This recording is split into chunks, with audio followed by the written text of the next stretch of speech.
Here is the cheapest thing in your house. Turn the tap. 10 gallons costs about 3 cents. Now buy those same 10 gallons in bottles. $30. Same water, same city, same day. Nothing was stolen. Nothing about that gap was illegal. Somebody just decided. In 2024, Americans drank 47 gallons of bottled water each, more than soda for the 9th year in a row.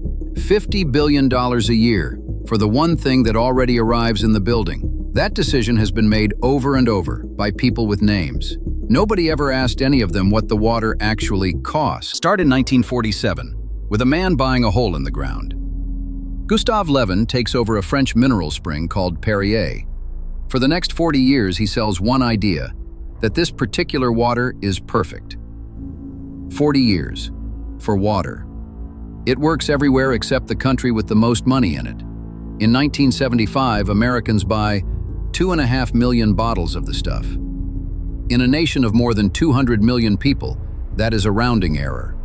Bottled water is not a drink there yet. It is something you are handed in a hospital or abroad. Then, in 1976, a marketing man leaves Levi Strauss and takes over Perrier's New York office. He arrived from selling jeans. Harder job this time. Nobody gets jeans out of a pipe at home. His name is Bruce Nevins. He looks at a bottle selling for $1.09 and does the thing nobody expects. He cuts the price down to 69 cents. Every instinct says the opposite. Luxury goes up. Nobody ever sold more Rolexes by knocking a third off the price. The campaign behind that cut runs on an estimated $2.5 to $5 million.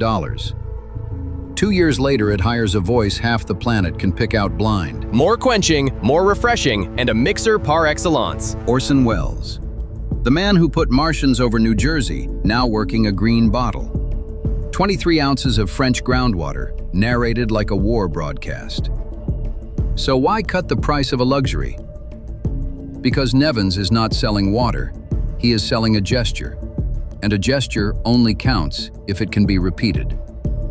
At $1.09, you buy it once, for an occasion. At 69 cents, you buy it on a Tuesday, and the table still notices. 2.5 million bottles the year before he arrives, 75 million 3 years later. Around 300 million a year within a decade. A country sitting on the Great Lakes, importing water by the bottle from a hillside in France. The spring did not change. The water did not improve. The price went down and the value went up, which is not supposed to happen to anything. Nobody improves on it for 40 years. Then a man with no water at all turns it inside out. 2017. Mike Cesario has no spring, no plant, no product. He has $1,500. He spends it filming a commercial for a drink that does not exist. Black can, heavy metal lettering. The name is Liquid Death, which is not a name you give to water unless you have thought about it for a while.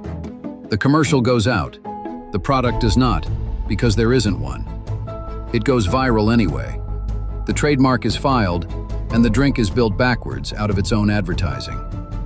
By 2022, the company was valued at $700 million, on roughly $130 million in sales. Perrier sold a table you wanted to sit at. Liquid Death sold a table you wanted to flip. Opposite promises, same trick, both worked. The liquid was never what anyone was paying for. Quick one. Ever paid airport money for a bottle of this? Confess in the comments. I will go first. Twice. Subscribe. It gets worse. So walk the price backwards, before the label, before the can, before the ad. Who is standing at the wellhead, and what are they asked for? 2018, Osceola County, Michigan. A permit is approved. It allows 400 gallons a minute to come out of the ground for a bottling plant in the town of Everett.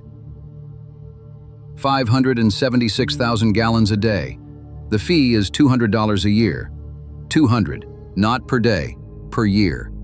And it is not the price of the water. It is the price of the paperwork. The water itself is all but free. In that state, it is free the same way it is free for a farmer with a well behind his house. Nobody got a discount. There was never a price to discount. 81,000 comments are filed against the permit. The count in favor is 70. That is the tally reported at the time. The permit is approved, and in the same week, the state announces it is ending bottled water deliveries to Flint, 128 miles from that well. 2 decisions, 1 week, 1 state. One hands over 500,000 gallons a day and asks $200 for the paperwork. The other stops the bottles arriving in a city. In 2018, one household in Flint paid about 4 times that permit fee for a year of water.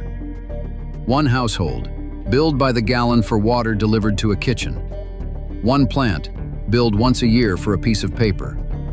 Nothing here required a villain. Every figure is public, legal, and on the record. So what happens when somebody finally does put a price on the water itself? 2010, Fiji. The government drafts a tax on anyone extracting more than 3.5 million liters a month. In the entire country, one company clears that bar. A national water tax with exactly one taxpayer. The old rate is 1/3 of a cent per liter. The new rate is 15 cents. The annual bill moves from $500,000 to $22.6 million. 45 times, overnight. The relationship is already poor. That same month, the government deported the company's local representative, saying he had interfered in the country's affairs. The company calls the tax discriminatory and shuts the plant. The country's best-known export stops. The headlines go global. Then, in under 24 hours, it announces it is reopening and will pay. Less than a day. That is how long the principle lasted. For years, the water cost 1/3 of a cent because nobody with authority had asked for more. Somebody asked for 45 times that, and after a single night, the answer was yes. The price was never a fact about the water. It was a fact about who was standing there when the question came up. Pause. A company stood on principle for one night, then paid. Seen anyone fold faster? Comments and subscribe. We still have not read the label. Half a century, and one question still gets no answer out loud. Is a company required to tell you where the water came from?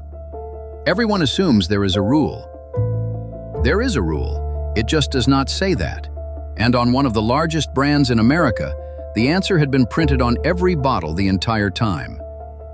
The rule says this: treat city water to a standard called purified, and you may sell it as purified.